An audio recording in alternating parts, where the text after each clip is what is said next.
Hello D students, this is doctor Vipin Kasana. इस video में हम आज बात करने वाले हैं एग्ज़ाम प्रेजेंटेशन के बारे में, स्पेशली बायोलॉजी एग्ज़ाम जो कि आपका 25 को ही है। तो अभी आपके पास ज़्यादा समय नहीं है, आज का दिन और कल लास्ट दिन आपके पास है और फिर 25 को आपका एग्ज़ाम है। तो आपको क्या क्या स्ट्रेटजीज फॉलो करनी है एग्ज़ाम के लिए, कैसे कैसे एग्ज़ाम पेपर लिखना है, तो उसके बारे में हम लोग डिस्कस करने वाले हैं।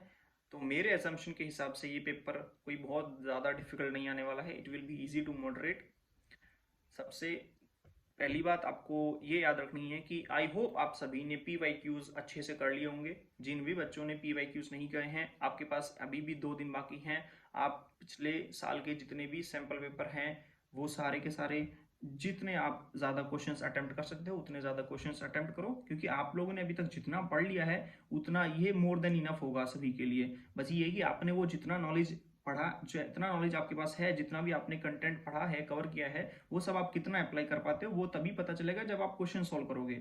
आई होप आपने सभी ने सॉल्व किया भी होगा, लेकिन जिन बच्चों की थोड़ी बहुत कम प्रैक्टिस हुई है क्वेश्चंस की, तो आपसे रिक्वेस्ट है कि ये जो 2 दिन है आपके पास, आज और कल का, इनमें ज्यादा से ज्यादा क्वेश्चन सॉल्व करने की प्रैक्टिस करिए, ठीक है ना। और आपको कोई बहुत ऐसे नए नए क्वेश्चंस नहीं कर रहे हैं, जो पिछले 3 4 साल 5 साल में पूछे गए हैं उन्हीं क्वेश्चंस को अटेम्प्ट करें। और आपसे तो मेरी ये उम्मीद रहेगी कि वो क्वेश्चंस तो ठीक है भाई, पीवाईक्यूज हैं, लेकिन पीवाईक्यूज की जगह पूरा पीवाईटी, पूरा टॉपिक ही खत्म कर लीजिए, है ना। जिस भी टॉपिक से कोई क्वेश्चन पूछा गया उस पूरे टॉपिक को कवर कर लीजिए, कि हो सकता है उस टॉपिक से पहले वो क्वेश्चन था लेकिन इस बार उसी टॉपिक से थोड़ा दूसरा क्वेश्चन पूछा। लेकिन ये जरूर है कि एनसीईआरटी में से ही क्वेश्चन आएगा, एनसीईआरटी के बाहर से कोई क्वेश्चन नहीं आता है, ठीक है ना। तो सबसे पहले पीवाईक्यूज का बात याद रखिए। और दूसरा आपको जो चीज है कि जितने भी इंपॉर्टेंट चैप्टर्स हैं उनको थोड़ा अच्छे से पढ़ना है, ठीक है ना। आपकी जैसे पहली वाली यूनिट बहुत इंपॉर्टेंट है ना, सेकंड वाली यूनिट बहुत इंपॉर्टेंट है, थर्ड यूनिट बहुत इंपॉर्टेंट है। तो ये सारी जो यूनिट्स जो आपको इंपॉर्टेंट है, ये सारी की सारी इन यूनिट्स को आपको ज्यादा प्रायोरिटी देनी है, ठीक है ना। इनको थोड़ा अच्छे से पढ़ना है, ठीक है। और इनके तो रिपीटेड टॉपिक्स हैं, ऐसा नहीं है कि हर बार कुछ नए टॉपिक से पूछते हैं, हर बार सेम इंपॉर्टेंट जो रिपीटेड टॉपिक्स हैं उनको आपको गो थ्रू करना है बहुत अच्छे से। तो ये याद रखिएगा। और फिर ये है कि आपको कोई भी चैप्टर अगर वीक है आपका, कि मानो आपको लग रहा है कि भाई ये मेरा वीक चैप्टर, तो ये छोड़ देते हैं, तो ये गलती आपको बिल्कुल नहीं करनी है। Don't skip any chapter, don't skip any chapter. बेशक आप उसके थोड़े थोड़े इंपॉर्टेंट टॉपिक्स पढ़ लीजिए, ताकि आप कुछ कंटेंट तो लिख पाओ, है ना। तो कुछ कंटेंट वो जो आपने पढ़ा होगा कुछ वो लिखिए और कुछ अपनी तरफ से लिखिए, आपका एटलीस्ट ये है कि आंसर हो जाएगा, ठीक है ना। तो थोड़ा बहुत अपना कुछ कॉमन सेंस यूज करके आप आंसर लिखिए, बट ये कि कोई आपको चैप्टर स्किप नहीं करना है, इंपॉर्टेंट चैप्टर्स को ज्यादा प्रायोरिटी देना है। और क्या बोलते हैं, इस समय पे ये जरूर याद रखें कि आप लोग कोई नया कंटेंट नहीं देखें बिल्कुल भी।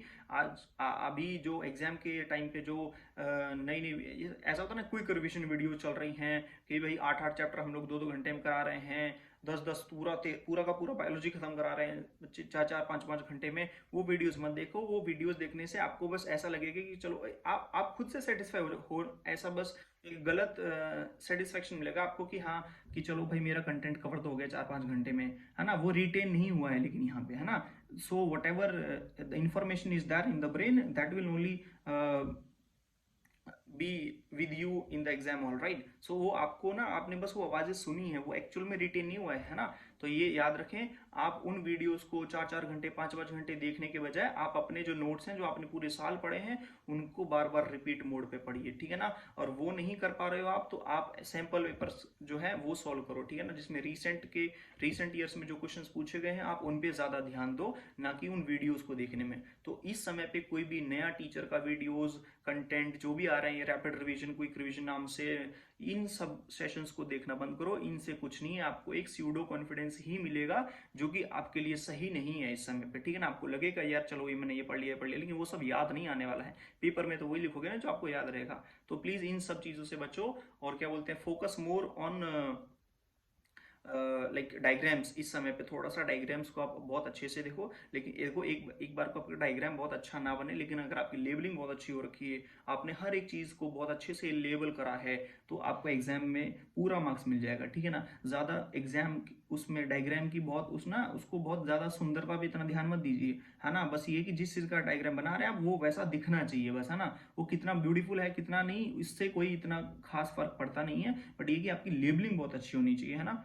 वो लेबलिंग पे बहुत ध्यान दीजिए। इमेजेस आप बहुत अच्छे से कवर करके जाओ, इमेजेस से आपके अच्छे खासे नंबर आ जाते हैं, ठीक है ना, अगर आपने लेबलिंग भी बहुत अच्छे से करी है। और फिर आप ध्यान रखिए केस बेस्ड क्वेश्चन पे आपको केस दे रखा होगा, उन मतलब पूरी एनसीईआरटी में से ही किसी एक चैप्टर से कोई एक पैराग्राफ उठा के दे देगा और वो उससे केस बनाएगा ना, तो आपको बस उस केस को बहुत अच्छे से पढ़ना है और उसी में ही आंसर छिपे हुए हैं आपके।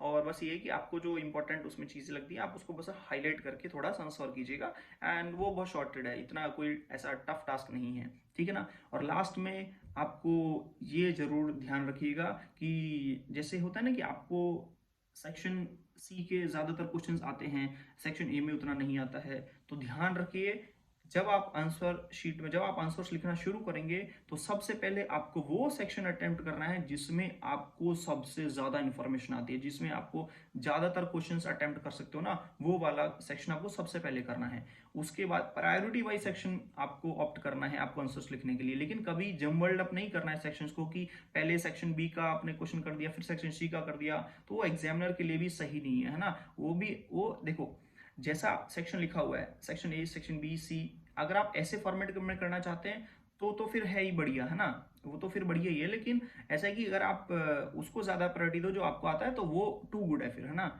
देखिए अगर आप जो क्वेश्चन पेपर में सेक्शन दिए हो तो एग्जामिनर के लिए ठीक है कि भाई चलो उसको थोड़ा इजी रहेगा चेक करने के लिए, लेकिन अगर आप सेक्शन सी पहले अटेम्प्ट करते हो उसके सारे क्वेश्चन आपको आते हैं तो पहले वो अटेम्प्ट कर लीजिए, फिर सेक्शन बी को कर लीजिए, कोई इशू नहीं है ना। आप अपने हिसाब से अपने प्रायोरिटी वाइज जो आपको लग रहा है कि ये मुझे ज्यादा इंफॉर्मेशन आता है इस सेक्शन के बारे में उसको पहले अटेम्प्ट करिए, फिर उसके बाद जो दूसरा सेक्शन है फिर उसको अटेम्प्ट करिए, ऐसे सेक्शन वाइज अटेम्प्ट करना। लेकिन ये कि डिफरेंट डिफरेंट सेक्शंस को आप ऐसा जम्बल्ड अप ऐसा मिक्सअप मत करिए कि पहले सेक्शन बी का क्वेश्चन कर दिया फिर सेक्शन डी का, तो एग्जामिनर के लिए भी सही नहीं है, ठीक है ना।